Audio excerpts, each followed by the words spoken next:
Halo semuanya, balik lagi di channel The Little English. Seperti biasa, kita bakal belajar bahasa Inggris dari banyak hal. Karena kita belajar dari teleprompter, kadang dari film, atau dari cerita-cerita horor, fantasi, dan lain-lain. Dan di video kali ini kita bakal belajar dari cerita horor nih. Kita bakal coba pelajari mulai dari vocabulary, grammar, pengucapan, dan lain-lain. So, nggak usah lama-lama, kita langsung ke videonya. Jadi, judul cerita ini The Whispering Shadow, bayangan yang berbisik. It was foggy night in Brookhaven, a small, quiet town. Semua dimulai pada malam berkabut di kota kecil Brookhaven. Sarah, a 22-year-old college student. Sarah, seorang mahasiswi berusia 22 tahun, had just moved into an old apartment near her campus. Baru saja pindah ke apartemen tua dekat kampusnya. The rent was cheap. Biaya sewanya murah. And the landlord seemed eager to rent it out. Dan pemiliknya sangat ingin menyewakannya. Nah, di sini ada kata landlord yang artinya pemilik tanah atau pemilik apartemennya. Dan juga ada kata eager. Nah, kata eager ini artinya sangat ingin gitu. Jadi kata eager to rent it out artinya sangat ingin menyewakan tempatnya ini gitu. This place has been empty for years, he said, handing her the key. Tempat ini sudah kosong bertahun-tahun. He said, dia berkata. Handing her the key, sambil memberikannya kunci apartemen itu. His smile looked nervous. Senyumnya terlihat gugup atau kaku gitu. Mungkin ada sesuatu nih yang dia sembunyiin. Not many people stay here, but I think you'll like it. Tidak banyak orang yang tinggal di sini, tapi menurutku kamu akan menyukainya, kata si pemilik apartemen ini. At first, everything seemed normal. Hari-hari pertama semuanya tampak normal. Nah, jadi ada kata seem di situ. Seem itu artinya tampak ya. Sarah unpacked her belongings. Sarah merapikan barang-barangnya. Jadi kalau kata pack itu artinya kita ngumpulin barang kita. Kalau unpack itu kita ngeluarin barang-barang atau ngerapiin barang-barang gitu ya. And decorated the apartment. Dan menghiasi apartemen itu. She quickly got used to her new routine. Dia dengan sangat cepat mulai terbiasa dengan rutinitas barunya. Jadi quick itu artinya cepat. Kalau quickly artinya dengan cepat. Nah, di sini ada kata got used to yang artinya mulai terbiasa. Nah, di sini pakai got bukan get karena ini cerita masa lalu ya. Jadi kalau kita nyeritain masa lalu, kita pakai bentuk kedua dari kata kerja. Atau biasanya yang dibilang di bahasa Inggris itu verb 2 gitu. But one night, tapi pada satu malam, as she was studying, ketika dia sedang belajar, nah kita bisa perhatiin di sini. Kalau kita bilangnya she is studying, berarti artinya dia sedang belajar. Kalau kita pengen bilang dia sedang belajarnya di masa lalu, misalkan tadi, kemarin, atau kayak diceritain ini yang menceritakan masa lalu. Nah, kita bilangnya she was studying. Jadi kata is diganti dengan was. Jadi kesimpulannya she is studying, dia sedang belajar. Kalau she was studying, dia sedang belajarnya tadi, kemarin, atau di masa lalu gitu ya. She heard a soft whisper. Dia mendengar bisikan halus. Nah, di sini pakai kata heard itu verb 2 dari hear ya. Jadi di sini bisikannya itu manggil nama dia ya. She froze. Dia terpaku. The voice was quiet but clear. Suaranya itu hampir tidak terdengar tapi jelas. The air in the room felt cold.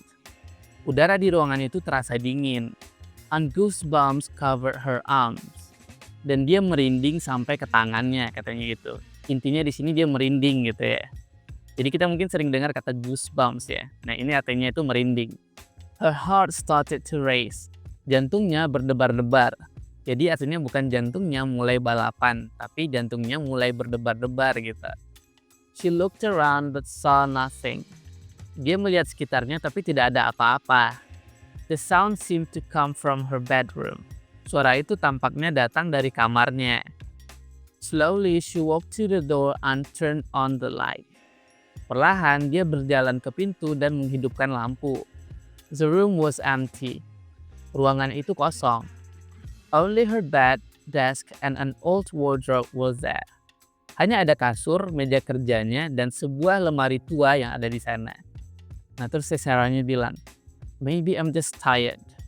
Mungkin aku hanya lelah. She told herself and went back to studying. Dia berkata pada dirinya dan kembali belajar. But the whispers didn't stop. Tapi bisikan-bisikan itu nggak berhenti. Every night they come back louder each time. Setiap malam bisikan-bisikan itu kembali lagi. Dan dia bilang louder each time. Dan semakin hari itu semakin keras gitu suaranya. Sometimes they called her name. Terkadang dia memanggil namanya. Other times they spoke in a strange language. Dan kadang-kadang suara-suara itu berbicara dengan bahasa yang aneh. Sarah couldn't sleep. Sarah nggak bisa tidur. She tried music and headphones. Dia mencoba memutar musik dengan memakai headphone.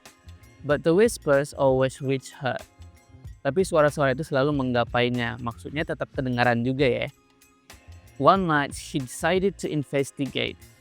Pada suatu malam dia memutuskan untuk mencoba mencari tahu.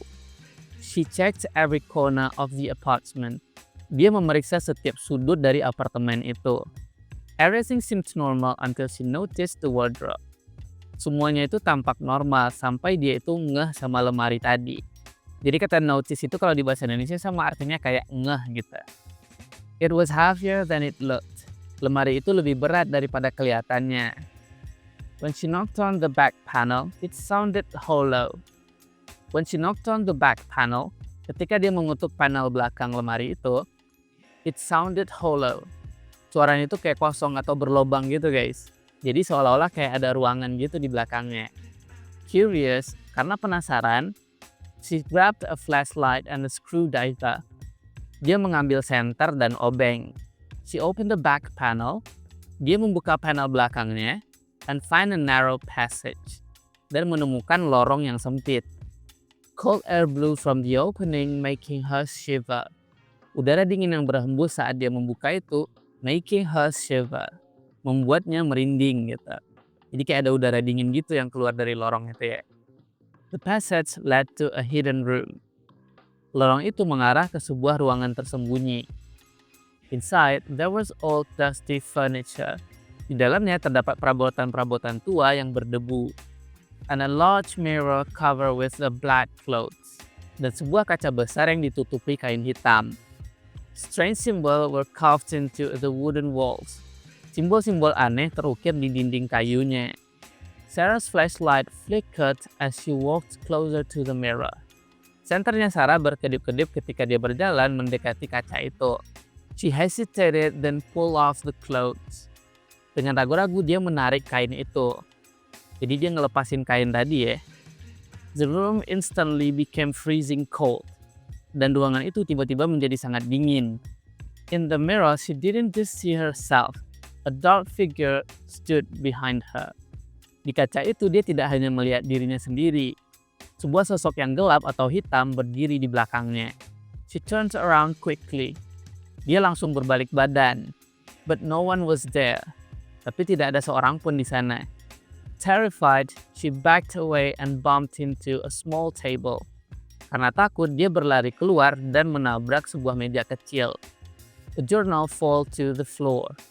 Sebuah jurnal jatuh ke lantai. Jadi kayak ada buku jurnal gitu ya yang jatuh ke lantai. She picked it up and started reading. Dia mengambil dan mulai membacanya. It belonged to a man named Edward. Jurnal itu milik seorang laki-laki yang bernama Edward, who had lived there for years ago, yang sudah tinggal di sana bertahun-tahun lalu. He wrote about whispers, nightmares, and shadows. Dia menulis tentang bisikan-bisikan, mimpi-mimpi buruk, dan tentang bayangan-bayangan. His last entry said, pada bagian terakhir dia berkata, "The shadows are watching me. They want something. I must leave." Jadi di bagian terakhir itu dia bilang, bayangan-bayangan itu mengawasiku. Mereka menginginkan sesuatu. Aku harus pergi. Jadi itu tulisan yang ada di akhir jurnal tadi ya. Suddenly, the mirror cracked. Tiba-tiba kacanya itu retak. The whispers turned into loud, terrifying scream. Bisikan-bisikan tadi berubah menjadi teriakan yang kuat. Sarah ran out of the hidden room. Sarah berlari keluar dari ruangan itu. Unshut the wardrobe tightly. Dan menutup lemari itu dengan sangat rapat. She called her friend Mark. Dia memanggil temannya Mark, who came over immediately. Yang langsung datang ke sana secepat mungkin. Setibanya di sana, temannya bilang, "We have to leave," Mark said. Kita harus meninggalkan tempat ini, kata si Mark. "This place isn't safe." Tempat ini nggak aman. They packed Sarah things quickly. Mereka nge-packing barang-barang si Sarah ini dengan cepat. But as they work, tapi saat mereka sedang bekerja, maksudnya beres-beres barang tadi, Sarah noticed shadow in the corners of the room. Si Sarah ngeh ada bayangan-bayangan yang ada di sudut ruangan. They were moving closer. Dan mereka bergerak mendekati si Sarah ini. We need to go now, Mark shouted. Kita harus pergi sekarang, teriak si Mark. They ran out of the apartment, leaving everything behind. Mereka berlari keluar dari apartemen itu meninggalkan semuanya. Jadi ninggalin barang-barangnya tadi ya. The next day, keesokan harinya, they tried to find the landlord. Mereka mencoba mencari si pemiliknya ini. But his office was empty. Tapi tempatnya itu kosong. A neighbor told them the landlord had disappeared years ago. Seorang tetangga memberitahu mereka bahwa pemiliknya itu menghilang bertahun-tahun yang lalu. Jadi ternyata pemilik yang dia temui di awal tadi yang ngasih kunci itu emang gak ada orangnya. Jadi udah mulai kelihatan nih alasan-alasan kejadian tadi. Oke, kita lanjut. When Sarah and Mark returned to get her belongings, ketika Sarah dan Mark kembali untuk mengambil barang-barangnya, the wardrobe was gone. Lemari itu menghilang. The secret room had vanished. Ruangan rahasia itu juga musnah atau menghilang. As if it had never existed. Seolah-olah itu nggak pernah ada. The whispers stopped. Bisikan-bisikan itu berhenti. But Sarah felt uneasy. Tapi si Sarah merasa nggak nyaman. She always felt like something was watching her. Dia selalu merasa bahwa ada sesuatu yang mengawasinya. To this day, sampai sekarang ini, Sarah avoids mirror. Sarah selalu menghindari kaca. She never stays in one place for too long. Dia tidak pernah tinggal di satu tempat untuk waktu yang lama. And sometimes, dan kadang-kadang, when she is alone at night, ketika dia sendirian di malam hari, she hears her name whispered softly in the darkness. Dia mendengarkan bisikan-bisikan namanya dari kegelapan. Nah, jadi itu dia cerita singkat kita kali ini. Jangan lupa like, comment, dan subscribe kalau kamu suka video-video yang kayak gini ya. And see you in the next video. Bye-bye.